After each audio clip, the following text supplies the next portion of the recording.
Thank you, sir, for your encouraging words. May I now request the Chief Guest of the function, Honorable Union Minister for Finance and Corporate Affairs, Srimati Nirmala Sitharaman ji, to please address the gathering.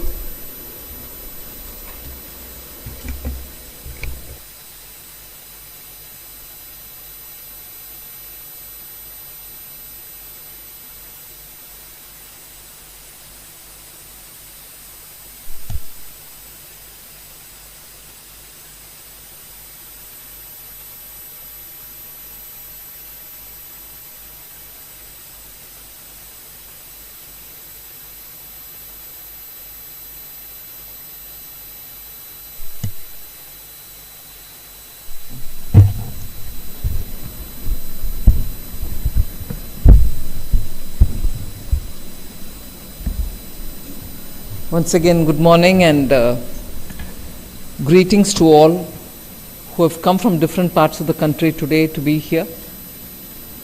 Revenue Secretary, the Chairman of the Board and members, other members of the Board, distinguished audience. Let me first congratulate all the award winners, 29 of them if I understand, for distinguished service. Revenue Secretary was quite right in saying not many of you all are getting the award, but for those who got it today, it is a singular achievement, but of course backed by the team with which they work and the support of the families. आज इसीलिए award winners के परिवार जन भी इधर आए हैं. आप सबको भी मेरा Namaskar.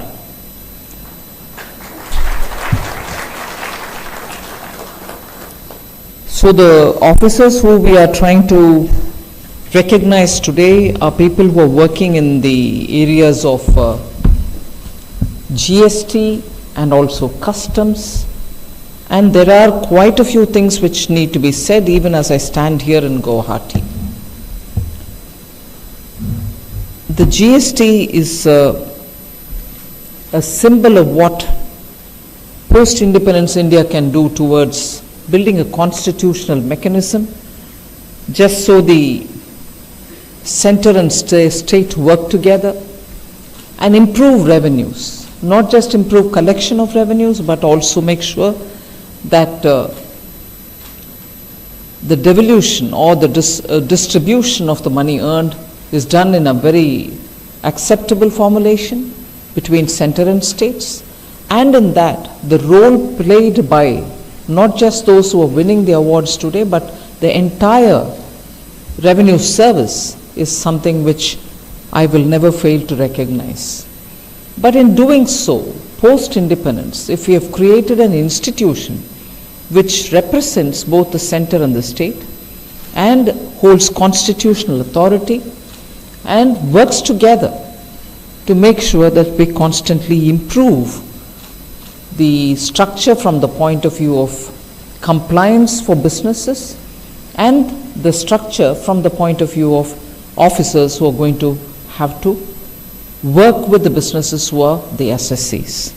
So it is one of the biggest achievements, I would say, and in that the role of the officers in getting a GST together in the name of one nation, one tax, giving states the authority that they need in deciding how to go about it, is a singular achievement, I would say, and I would certainly take the name of my mentor, my predecessor, Shri Arun Jaitley, who had to sit through sessions after sessions to have everyone come on board. But we've heard this story of GST, so we'll continue to improve the performance of GST and so on. But I would take this chance, being here in Guwahati, to speak about the GST in the Northeast. And that is where I think the story of success actually is embedded. The goods and services taxes principle largely is on the basis, tax on the basis of consumption, not just tax on the basis of where it is produced. And as a result, unlike the central sales tax, which is an origin-based tax. GST is a destination-based tax, and it wouldn't be an exaggeration to say the Northeast states have actually benefited from the GST. And as a result, you find the Northeast, the consuming states, have shown remarkable improvement in the GST collection, and also therefore the quantum which goes back to the states in the name of the distribution which happens. Here I would like to highlight the fact that before I go to the collection and distribution which benefits the Northeast, I want to give credit to the state of Assam for being one of the first states to ratify the GST. Assam was the first one to ratify. And at that time, the current chief minister was the finance minister, and Sri Sarvanand Sonowal was the chief minister at that time. So Assam has actually led the way and setting the ball rolling for GST by ratifying it. And as you would be familiar with the process, at least 50% of the states will have to pass the constitutional 122nd Amendment Bill of 2014 for the introduction of this GST. Now, post the GST bill was passed in the Lok Sabha, I think it was passed on 8th August 2016. Within 4 days after that, Assam ratified the GST. Within just 4 days, understanding the significance of what GST means to get this nation as one nation, one tax. So on the 12th of August, Assam also passed it. Equally, Assam was also the first state in the country for ratifying it, and later on seeing the distinct change in the collection pattern. Assam's central sales tax collection as of 2016-17 was on interstate sales, that is 558.26 crores, 558.26 crores. IGST tax collection increased 7 times to 3,867 crores in 18-19. Within 1 year of passing the GST, Assam's collection increased manifold. Now, today, of course, we can see that there is a 12-time increase in Assam's collection, IGST, which is 7,097 crores. So the benefit of GST, taking the example of Assam, shows distinctly different collection and much improved collection, and therefore Assam is one example, but as progressively I can give 1 or 2 examples of other Northeast of the 8 Ashtalakshmis, as we call them all of their revenue collections and therefore the earnings of the state have improved. Now, if we were to look at the state finance report of the RBI, released on January 2023, the northeastern states, as I said, are the biggest beneficiaries, and the compounded annual GST revenue growth in these states has seen 27.5% since the implementation of the GST. That's the hike that northeastern states have seen, and as a result, the states' resources available for other things that you want to do in the state have all gone up. During the rollout, the total number of registered taxpayers, meaning those who migrated from the old system to the new GST, were 1 lakh in the 8 states of the Northeast. Now that number has gone up to 3.45 lakhs. That many number of people are registered with GST just in the Northeast. So where is 1 lakh and where is 3.5 within a matter of 5.5 years? So Northeast has actually seen that GST has actually helped them, and I think Assam has been one of the states to recognize the importance and the benefits that GST can give them.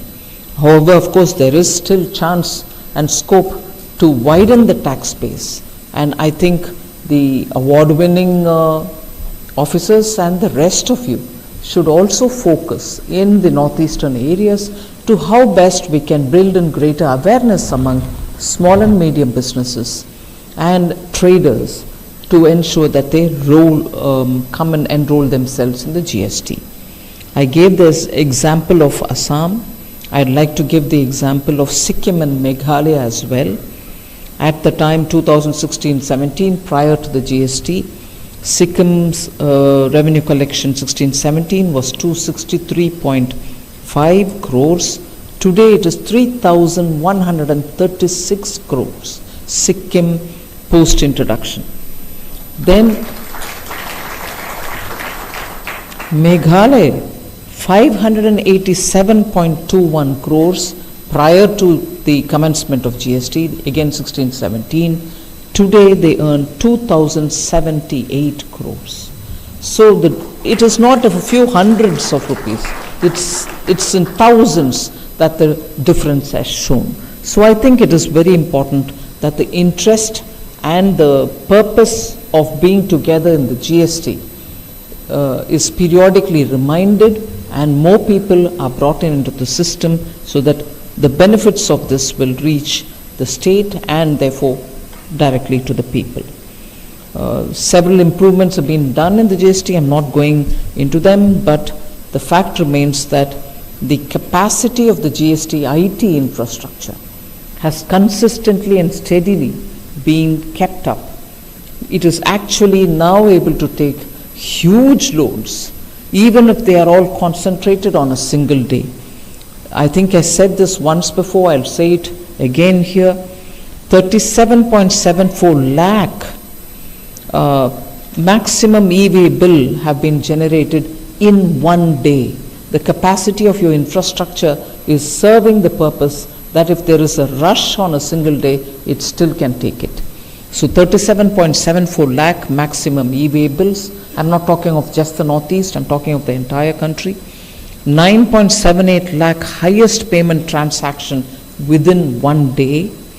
24.85 lakh highest return filing in a day, and 17.48 crore maximum e-invoices uploaded in a month. So it is important again to keep the GSTN constantly tested for the severest load that it can take, because you expect the assessees to spread it through a week or a month or a few days, but no, sometimes it so happens that all of them are there on the same day wanting to do the same thing on the system. Now, if this is about GST, the customs and Northeast, it's a very important thing because 5,000 kilometers of border line, and that accounts for about 7.7% of the total area of the country. Borders with the four major neighborhood countries: Myanmar, Tibet, Bangladesh, and Bhutan. And here you're talking about 25 functional land custom stations where your presence is invariably there, along with also now where we are bringing electronic data interchanges as well, of which 20 land custom stations are bordering Bangladesh. 3 are with the Indo-Bhutan border and 2 are in the Indo-Myanmar border. And only 15 of the 25 are EDI, electronic data interchange. And in the last 2 years, the rapidity with which this is happening is commendable. Nevertheless, I would want the 25 done within December of this year. It is not a big challenge for CBIC, which is rapidly seeing changes in the GST, coping with the changes in the GST, and also excelling in the way in which GST systems are being improved. I really fail to understand why we would want to consume more time in making the rest of those land custom stations electronic. We should do it at the earliest. It helps us to get a better picture of what moves in and out, and also the moment you do electronic, there's a lot more transparency. But I wouldn't say that will cut down on customs, but it is important on smuggling, but it is for you therefore to focus your attention far more on stopping smuggling, and the kind of things which are getting smuggled through the Northeast are worrisome. We are quite used to seeing huge amount of gold and ganja. But now chemical and artificial drugs are getting into this country in unbelievable numbers. You are successful, and I give you credit for that. You are successful in stopping them, bringing in systems where you're able to have information reaching you well in advance and therefore detect smuggling. But more needs to be done, and also cigarette sticks are killing people and killing even the small industry which is available in India for selling cigarettes. We don't want to encourage selling cigarettes, but Indian cigarettes, which are licensed producers of cigarettes, are now being drowned by the unlicensed smuggled cigarettes. We want no cigarettes at all in this country, but if there are cigarettes which are being manufactured in this country with legitimate license, they are now gone, because we are not getting rid of cigarettes, but we are getting rid of our own cigarettes at the cost of the smuggled cigarettes which are coming in, which we are not able to detect successfully. And they are right under our nose, even in Delhi, in cities like Mumbai, where policing should not be a problem, but equally all of them, heroin or cigarettes or other drugs, are to be detected better. I know it's the day for felicitation. I know it's also the day for making sure that those who are getting awards are also going to serve as motivation for the rest of the forces. So I won't take too much of your time, but GST as a whole is setting standards. Indian customs are world class. You get to know from people when you meet outside that Indian customs officers are really absolutely knowledgeable. They have excellent thoughts to share. They are improving their systems. So whether it is your GST or whether it's your customs, you're known for the professionalism that you show, and that is globally recognized. And therefore, on this day, for those who get the award, felicitations are due. I will give them. But for the entire force, the field formations, the board, all of you are recognized all over the world, and I take this opportunity also to commend you for the service that you're doing. It is a sovereign work. It is a work only you can do. It's not something which anybody can be also outsourced to do your job, but that is yours, and you're doing it in great dedication. So I take this opportunity to praise your service and the contribution that you're making to this country. Thank you very much.